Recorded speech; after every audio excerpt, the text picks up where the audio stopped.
얼마 전에 이제 베트남의 한 승려, 또 명상가이자 구도자였던 분이 세상을 떴습니다. 일간지에서 그분의 또 그분의 사상을 다룬 기사들이 쏟아졌는데요. 그분을 비롯해서 수많은 지혜자들, 구도자들이 오랜 수행 끝에 얻은 깨달음 하나가 있습니다. 그게 뭐냐면 지금 이 순간을 살라. 지금 이 순간, 지금 여기를 살라는 거예요. 그러니까 우리의 몸은 여기 있는데 우리의 마음은 저기로 가기가 십상이잖아요. 우리 몸이 지금 여기에 있는데 우리 마음 안에서 일어난 어제의 일을 후회하고 아직 일어나지 않은 내일을 염려하고, 그러니까 내 몸이 있는 그곳에 내 마음을 두라는 거예요.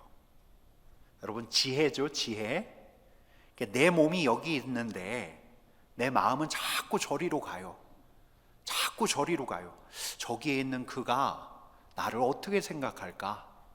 사람들이 나를 뭐라고 생각할까? 지금 내가 어찌할 수도 없는 것, 그것을 생각하다가 그러다가 이제 나도 모르게 어떤 감정에 사로잡히는 거예요. 이 확실하지 않은 생각, 이 지나친 추정이 우리로 하여금 부정적인 감정에 시달리게 합니다. 야, 그가 날 싫어하는 게 분명해. 그가 나를 못마땅하는 게 맞아. 이런 추정, 이런 확실하지 않은 생각이 우리 안에 이런 악감정도 조장을 해요. 야, 그 인간 밉다. 그가 너무 싫다. 여러분, 그래서 마음 연구가들은, 이 구도자들은 생각을 끊어내는 연습을 하라고 그래요.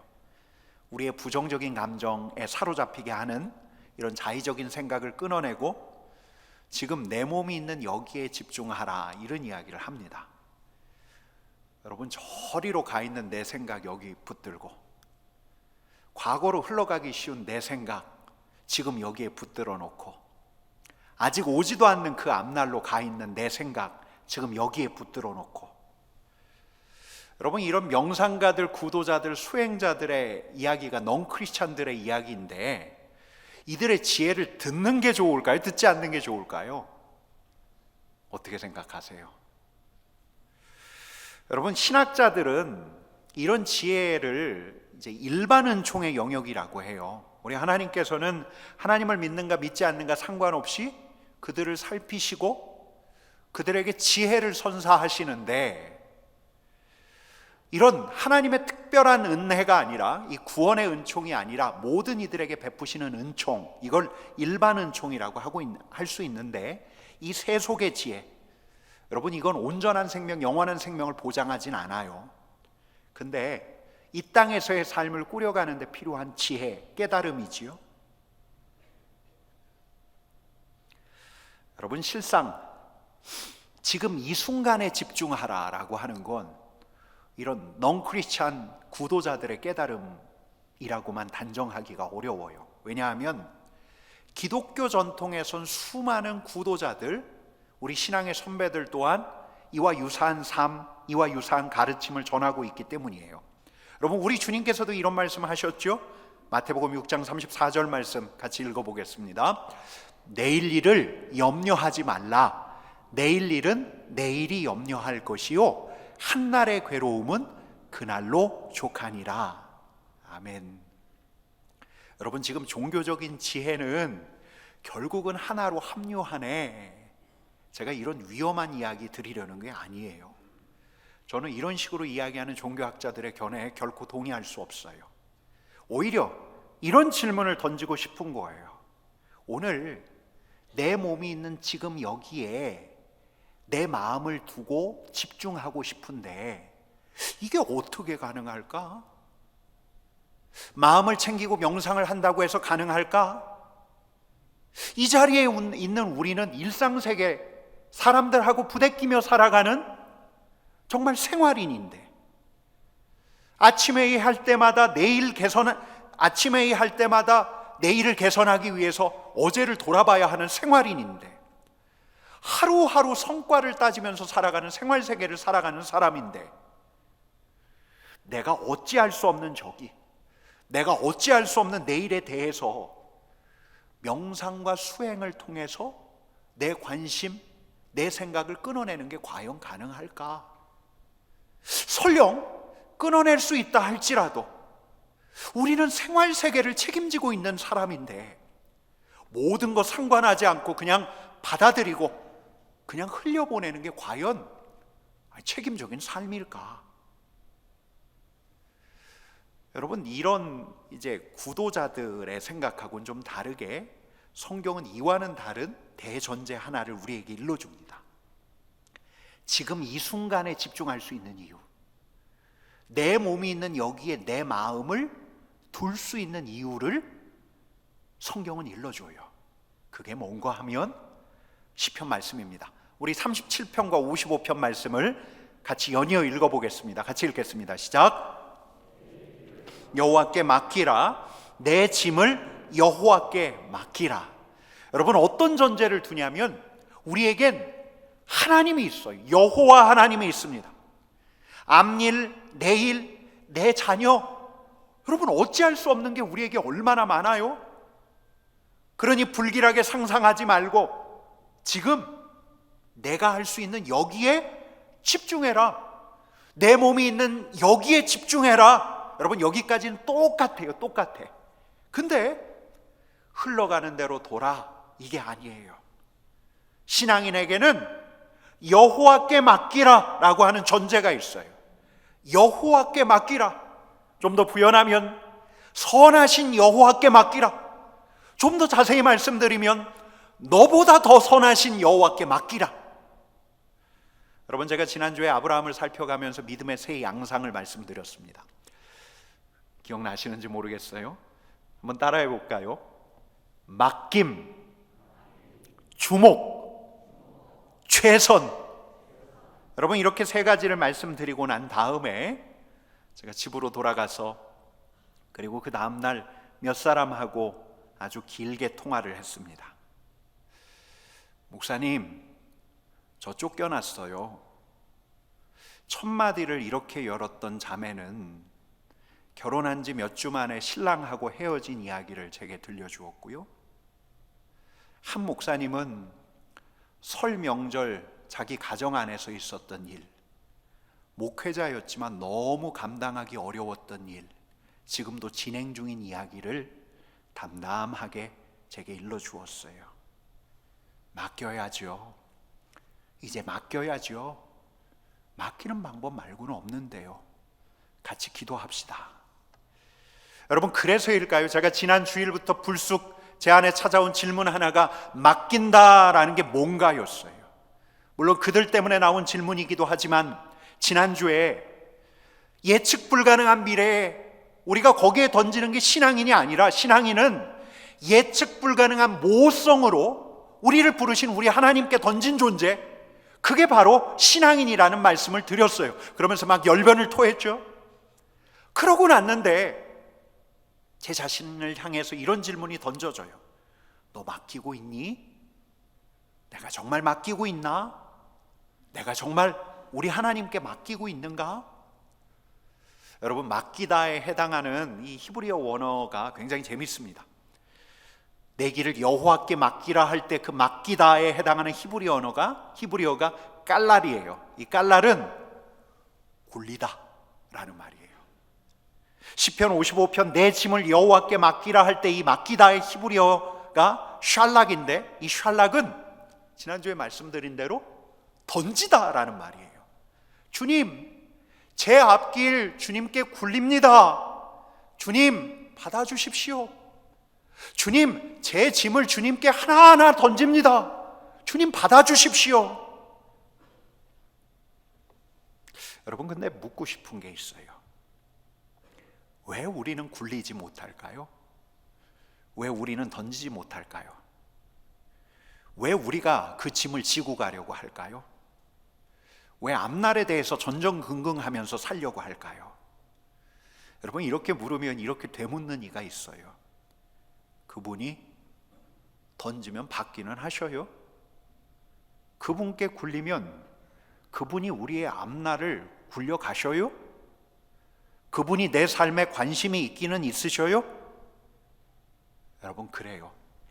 우리가 맡기지 못하는 첫 번째 이유는 하나님에 대한 우리의 생각, 하나님에 대한 우리의 이해 때문이에요. 하나님, 우리 삶에 관여하지 않으셔. 우리 삶에 개입하지 않으셔. 여러분, 근대 이후에 계몽주의가 개화하면서 인간이 얼마나 이성적이고 합리적인 존재인가라는 자각이 왔어요. 이 자연과학자들은 이 창조 세계는 창조의 법칙, 이 자연 법칙 따라서 움직인다는 것을 하나하나 밝혀내기 시작했어요. 그러다 보니까 이 18세기의 신학자들 또 계몽주의자들은 우리 하나님의 역할을 그냥 대폭 축소했어요. 하나님, 천지를 창조하신 분인 건 맞아. 근데 우리 하나님 창조하신 다음에 손 떼셨다? 오직 자연법칙, 과학법칙만 이 세계를 운영하는 원리지 하나님 다스린다고 안 그래. 섭리가 우리를 다스려가고 있다, 그렇지 않아. 인간의 운명은 인간이 개척하는 거다. 그분은 그냥 저 먼 데서 우리를 지켜보고 있을 뿐이야. 여러분, 대략 이런 거예요. 이성이 신이 되었다라고 해서 이걸 이신론이라고 불러요. 하나님의 섭리? 아니, 당치 않아. 인격적인 만남? 있을 수가 없어. 아니, 목사님 왜 18세기, 19세기 이야기를 하십니까? 라고 물으실지 모르지만, 여러분, 저는 오늘날 우리 시대의 상당수 신앙인들이 이런 이신론자라고 봅니다. 예배당 안에서는 내 염려와 불안을 우리 하나님께 맡겨요? 그런다고 할지 몰라요. 근데 예배당만 나가면 달리 생각해요. 가벼운 걱정과 염려, 이건 운동하면서 털어내는 거지. 불안과 염려, 상담사에게 가서 심리치료를 받아야지. 우울증과 공황장애, 이거 약 먹어야 된다, 약. 여러분, 맞아요. 우리 하나님께서는 운동을 지도하는 사람, 상담심리사, 심리상담사, 정신과 의사를 통해 일하시는 게 맞아요. 자연법칙을 두셨고 인간에게 이성을 두셨어요. 우리 하나님께서는 이성적인 피조물이 자신의 문제에 대한 처방 해법을 찾아가도록 두신 게 맞아요. 그런데 피조물인 우리가 우리 하나님께서 치유와 회복과 개선의 주체이신 것을 잊어버린다면, 도리어 상담사, 정신과 전문의가 치유의 주체로 여기기 시작했다면, 신앙적인 고백으로는 예배당 안에서 우리 하나님께 맡깁니다라고 이야기하지만 예배당으로 나가고 난 다음에 치유와 회복의 실질적인 주체였던 우리 하나님을 머릿속에서 지워버린다면, 여러분, 우리 시대의 현대의 이신론자들은 하나님께 맡기지 않아요. 하나님께 결코 맡기지 않아요. 맡길 수가 없어요. 여러분, 그래서 우리는 오늘 말씀을 주목하려고 하는 거예요. 3절 말씀 같이 읽어볼까요? 같이 읽어보겠습니다. 여호와를 의뢰하고 선을 행하라. 땅에 머무는 동안 그의 성실을 먹을거리로 삼을지어다. 아멘. 우리가 먹을거리를 삼아야 한대요. 날마다 먹을거리를 삼아야 한대요. 무엇을요? 그의 성실을. 그의 성실. 여러분, 사실 제가 어제 이 대목 때문에 고민을 많이 했어요. 여러 역본들 또 원문을 보니까 그의 성실이 사람의 성실인지 하나님의 성실하심인지 명확하지가 않아요. 해석이 막 갈려요. 근데 오늘은 우리 이 개역개정본에 따라 그의 성실을 우리 하나님의 성실하심으로 보려고 해요. 하나님의 성실하심, 그분이 성실하게 공급하셔요. 그분이 성실하게 인도하셔요.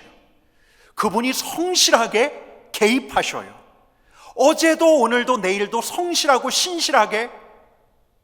그러니 그분의 성실하심을 먹을거리로 삼아라 라고 시편 기자는 일러주는 거예요. 여러분, 먹을거리로 삼아라, 이 원어를 살폈더니 이런 의미예요. 뜯어 먹으라. 뜯어 먹으라. 그러니까 이런 거예요. 그분은 우리 하나님께서 성실하게 공급하시니까 그거 뜯어 먹어. 덥석 물어. 우리 하나님께서 성실하게 인도하시니까 그 길에 올라타야 된다.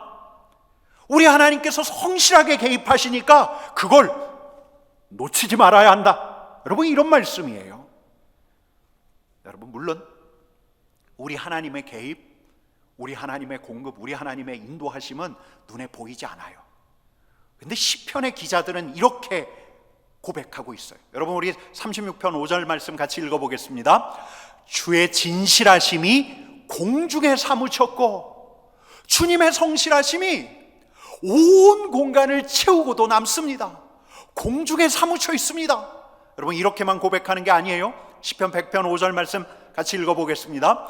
그의 인자하심이 영원하고 그의 성실하심이 대대에 이르리로다. 여러분, 아까는 이 공간을 채운다라고 이야기했는데 이제는 그의 성실하심이 시간적으로도 영원히 계속됩니다라고 이야기하고 있는 거예요. 대대에 이르리로다.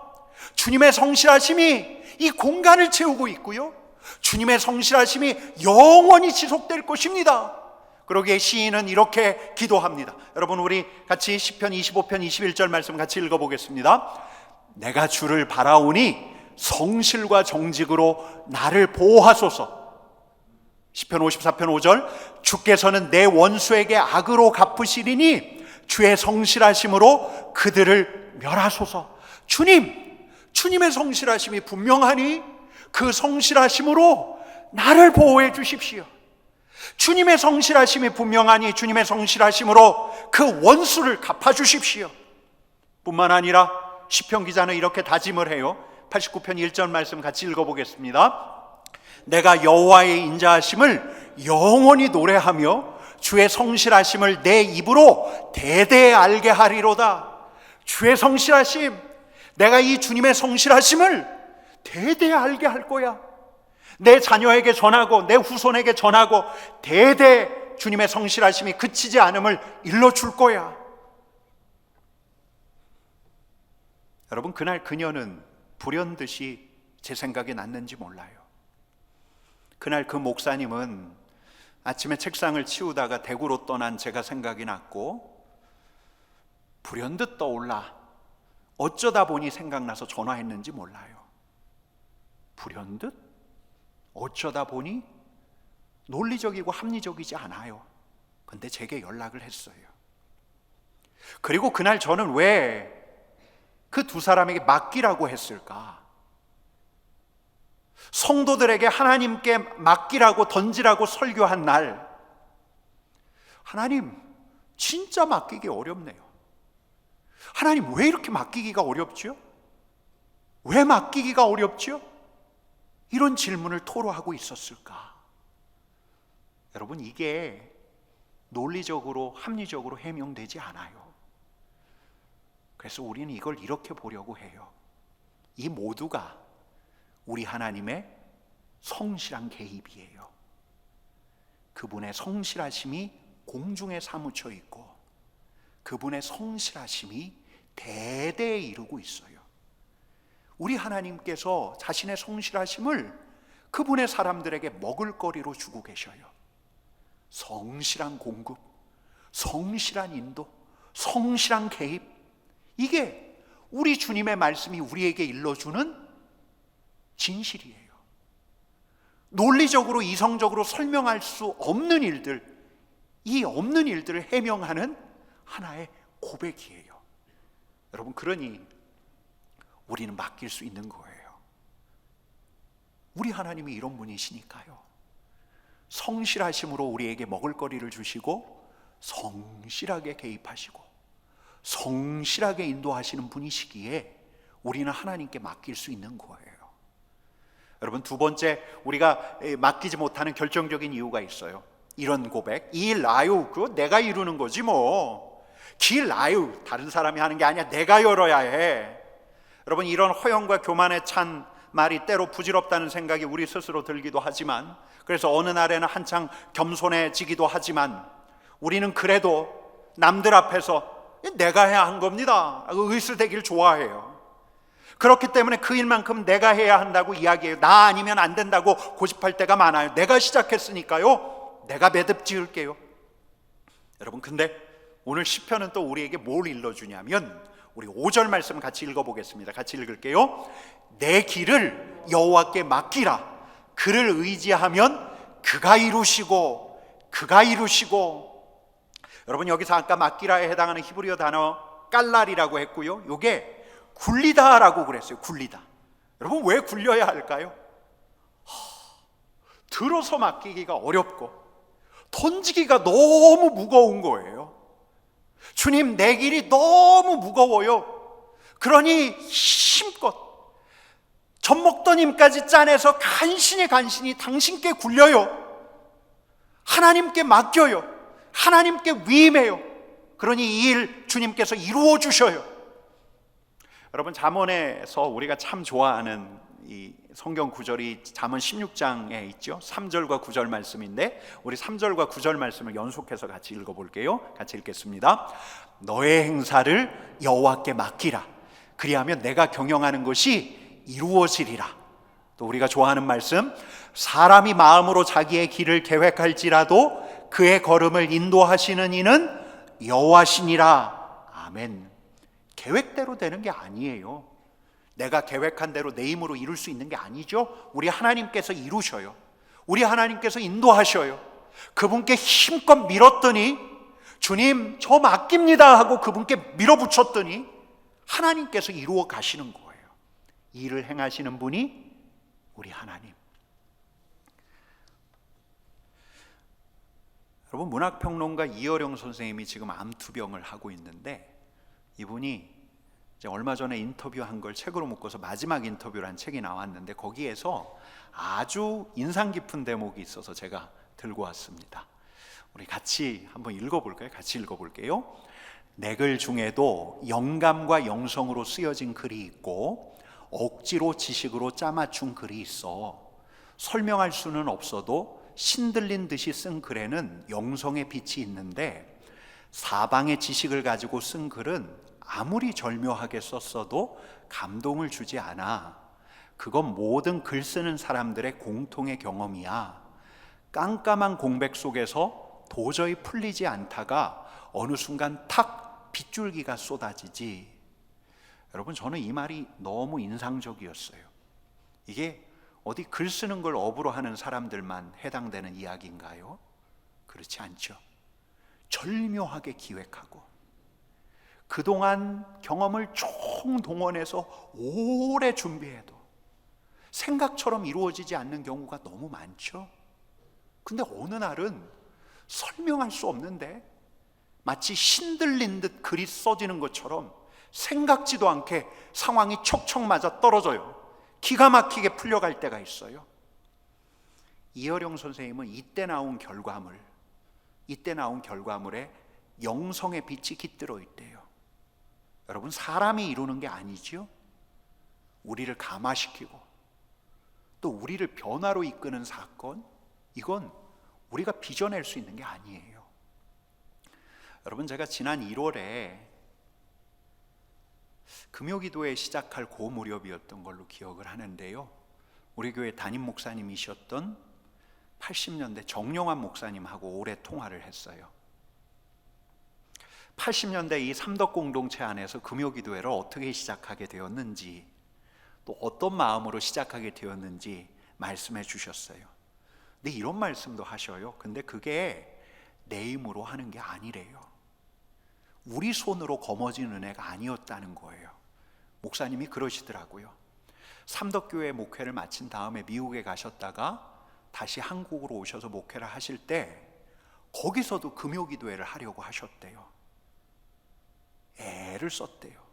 근데 안 되더래요. 아무리 해도 삼덕 공동체가 누렸던 그 은혜 오지 않더래요. 하나님의 때가 있다고, 카이로스가 있다고, 내가 하는 게 아니라고, 하나님께서 이루신 일이라고. 여러분, 우리 하나님께서는 성실하게 그의 성실을 먹을거리로 주시다가 하나님의 때가 차면 도저히 설명할 수 없는 영성의 빛, 은혜의 빛을 우리에게 쏟아 부어주시는 거예요. 그가 이루시는 거예요. 그러니 맡겨야 하는 것이요. 여러분, 이제 좀 정리가 되셨어요? 맡겨야 할 이유? 제가 두 가지를 말씀드렸어요. 맞아, 우리 삶에 우리 하나님께서 성실하게 개입하고 계셔. 이게 첫 번째. 맞아, 일 이루는 거 내가 아니지. 그 다음 스텝으로 가기 위해서는, 성취하기 위해서는 우리 하나님의 도움이 필요하지, 하나님께서 일을 이루시는 분이지. 여러분, 새삼스럽지 않은 진실이에요. 너무너무 잘 알고 있는 진실이에요. 여러분, 이제는 맡기실 수 있으시겠습니까? 좋아요. 여러분, 이제 정말 맡기실 수 있으시겠습니까? 여러분, 제가 말씀을 준비하다가 이제 히브리어 헬라어 단어 이 뜻 풀어주는 사전을 아주 골몰해서 봤고요, 또 성경에 나오는 이 단어 용례들을 쫙 살폈어요. 그러다가 저한테 굉장히 새롭게 다가왔던 게 있어요. 우리 하나님께서 거듭 우리에게 요청하세요. 우리의 앞날을 맡겨라, 우리의 행사를 맡겨라, 너의 짐을 나에게 맡겨라, 너의 염려를 맡겨라 라고 하시는데, 여러분, 성경을 쭉 살피다 보니까 우리 하나님께서도 우리에게 맡기신 게 참 많아요. 하나님의 말씀을 맡기셨고요, 그분의 나라의 직분을 맡기셨고요, 소유와 재산을 맡기셨고요, 사람을 맡기셨어요. 심지어는 여러분, 이런 것까지 맡기셨어요. 여러분, 한번 같이 읽어보겠습니다. 내 아버지께서 나라를 내게 맡기신 것 같이 나도 너희에게 맡겨. 여러분, 이때 맡기다에 해당하는 단어는 물론 달라요. 우리 하나님께서 하나님의 나라를 우리에게 굴리신 게 아니에요. 하나님 나라의 직분을 우리에게 던지신 건 아니에요. 위임하신 거죠. 맡긴 거죠. 단어 자체는 좀 달라요. 근데 묵상하면 묵상할수록 이게 너무 놀라워요. 우리 하나님께서 당신의 창조 세계를, 당신의 나라를 움직이는 도구를 우리에게 직접 맡기셨어요. 너무 미심쩍은데, 제가 절 봐도 너무 미심쩍고 능력이 적은데, 우리가 우리 스스로를 봐도 우리의 한계가 너무 역력한데, 이 피조 세계 안에서 당신의 뜻을 이루어가는 그 역할을 우리에게 사람도 맡기셨을 뿐만 아니라 재산과 소유도 맡기셨고, 우리에게 시간도 맡기셨고, 우리에게 직분과 지위를 맡기신 거예요. 그러면서 하시는 말씀이, 당신께서 맡기신 자들에게 하시는 말씀이, 내 길을 맡겨라, 내 짐을 맡겨라, 내 염려를 맡기라 라는 말이에요. 내가 너에게 맡겼으니 너도 나에게 맡겨라. 내가 너에게 오늘을 맡겼으니 너는 너의 내일을 나에게 맡겨라. 내가 너에게 사람과 소유를 맡기고 나라를 맡겼으니 너에게 다가오는 모든 짐과 앞날은 내게 맡겨라. 여러분, 그러니까 맡긴다는 건 뭐냐면 오늘을 맡는 거예요. 오늘, 나에게 주어진 오늘, 내 몸이 있는 그 자리에 내 마음을 두는 거예요. 내 마음을 내 몸이 있는 그곳에 집중시키는 거예요. 내 몸이 있는 그곳에 있는 그 사람에게 집중하고, 내 몸이 지금 감당해야 할 그 일에 집중하고, 지금 내가 있는, 내 몸이 있는 여기서 있는 그 일에 더 충실하고 더 성실하게 사는 것. 땅에 머무는 동안 그분의 성실하심이 우리에게 먹을거리로 제공이 되는데, 우리는 그분께 우리의 성실, 우리의 신실함을 보이면 되는 거예요. 그분 앞에서 오늘의 성실함을 보이면 되는 거예요. 여러분, 어떤 요행, 좀 재수가 좋아가지고 대박 터지기를 희망하는 거, 맡기면 그런 일이 일어나, 이런 게 아니에요. 여러분, 맡긴다고 해서 저 기도실 들어가가지고 모든 일상에서 손 떼고 있는 거 아니에요.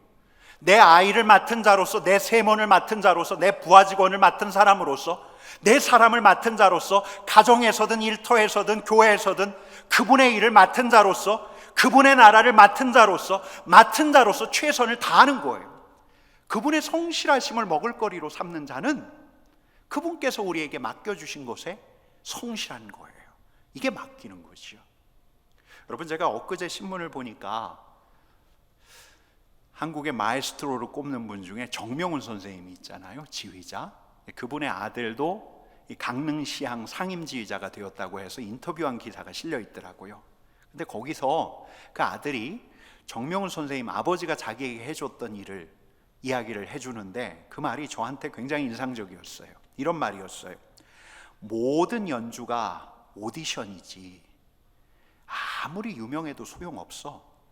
그날 제대로 못하면 오디션에서 떨어진 거나 마찬가지야.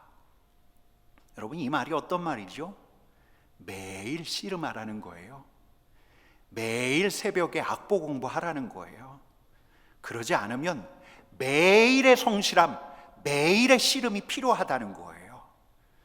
여러분, 매일의 씨름, 매일의 성실함이 그분의 성실함을 먹을거리로 삼는 자의 자세예요. 성실한 씨름이, 성실한 분투가 그분의 성실한 은혜를 경험하게 하는 거예요. 여러분, 한번 따라해 볼까요? 성실한 씨름이 성실한 은혜를 경험한다. 성실한 분투, 성실한 씨름이 그분의 은혜, 성실하신 은혜를 경험하게 하는 거죠. 여러분, 근데 이게 다이면 안 돼요. 우리 신앙인들에겐 이게 다이면 안 돼요. 첫 번째 실천이 성실한 씨름이라면 두 번째 실천은 뭘까요? 여러분, 맡기는 게 뭐죠? 기도하는 거죠. 기도하는 거. 성실한 자의 기도가 필요해요. 염려가 떨어지지 않으니 기도로 맡기고, 불안과 걱정이 떨어지지 않으니 기도로 맡기고. 앞이 보이지가 않아요. 정말 예측 가능한 예측 불가능성의 시대를 우리가 살고 있어요. 앞이 안 보여요. 그러니 기도로 맡기고. 게다가 여러분, 우리는 좀 더 적극적으로 갈 수 있습니다. 우리 4절 말씀 같이 읽어보겠습니다. 같이 읽을게요. 여호와를 기뻐하라. 그가 내 마음의 소원을 이루어 주시리로다. 아멘. 기뻐하면서 우리의 마음의 소원까지 간구할 수 있는 거예요. 우리 마음의 소원이 그분의 소원과 다르지 않다면, 하나님, 하나님의 때 보기를 원합니다. 하나님, 하나님께서 이루어 주십시오. 하나님께서 이루신 그 성취, 하나님께서도 보기 원하시잖아요. 하나님의 소원이 내 마음의 소원, 간구하는 거예요. 아뢰는 거예요. 아뢰 버리고 우리는 다시 오늘로 돌아와서 매일의 씨름, 매일의 성실한 씨름을 하면 되는 거죠.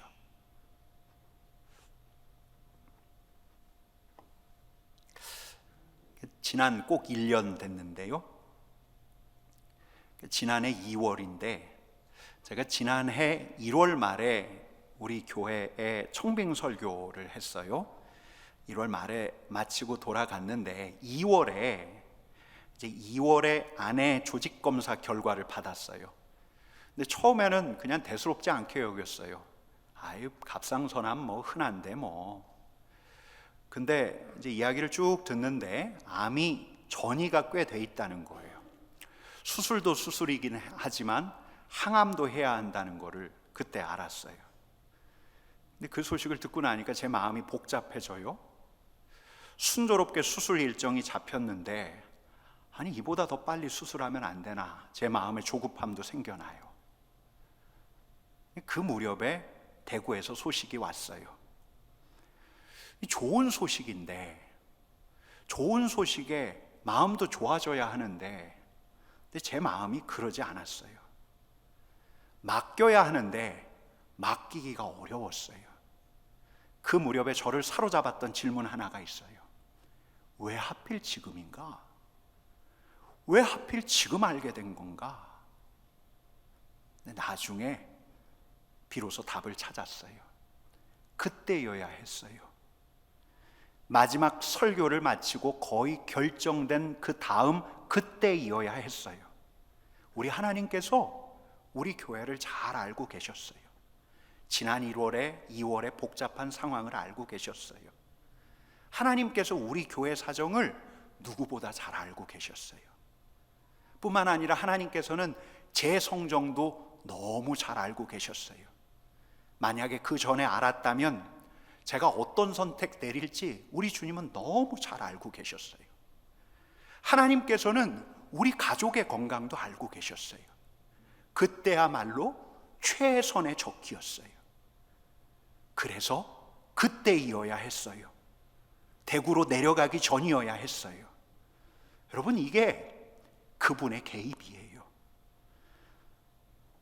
제가 이 답을 받고서야 알았어요. 아, 하나님께서 맡기셨구나. 내가 맡은 자구나.